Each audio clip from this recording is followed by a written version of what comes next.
இடியாப்பம் விக்கிற அண்ணாவெல்லாம் கையிலேயே பிடிக்க முடியல. சரி நம்மளே களத்துல இறங்கிடலாம்னா அம்மாச்சி உட்காந்து இடியாப்பம் பண்ணிட்டு இருந்தாங்க. நான் அந்த வேலையெல்லாம் முடிச்சுட்டு குடுங்க குடுங்க நான் உங்களுக்கு பண்ணி தரேன் அப்படின்னு சொல்லிட்டு போய் நின்னேன். இதெல்லாம் உனக்கு செட் ஆகாது, வராது, தேவையில்லாம வேலை பார்க்காத அப்படின்னு அப்பவே அம்மாச்சி சொன்னாங்க.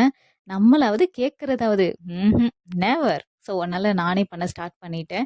ஃபர்ஸ்ட் எடுத்து இடியாப்பம் புளியும் போது பார்த்தா வாவ் வேற லெவல் ஜெயிச்சிட்டோம் மாறா அப்படிங்கிற அளவுக்கு வந்திருந்துச்சு.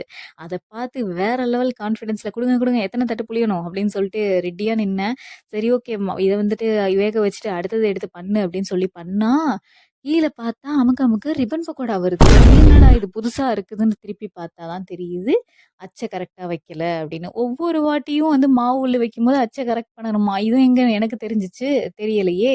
சரி ஓகேன்னு சொல்லிட்டு மறுபடியும் உள்ள வச்ச மாவெல்லாம் வெளியில எடுத்து, அதுக்கப்புறம் அச்ச கரெக்ட்டா வச்சு, நான் ரிப்பன் பக்கோடா புழிஞ்சேன் இல்லையா? அந்த மாவையும் எடுத்து அதுக்குள்ளேயே வலிச்சு வச்சு, மறுபடியுமா இடியாப்பத்த கரெக்ட்டா புரிஞ்சுகிட்டு புழிஞ்சேன். என்னதான் இடியாப்பம் பண்றது வந்துட்டு எனக்கு இது பல தடவ ட்ரை பண்ணாலும் ஆனா இதுதான் பர்ஃபெக்ட். ஓகே அப்படின்னு சொல்லிட்டு அப்புறம் மறுபடியும் எல்லாத்தையும் கரெக்ட் பண்ணி வச்சதும் இடியாப்பம் சூப்பரா வெந்து வந்துருச்சு.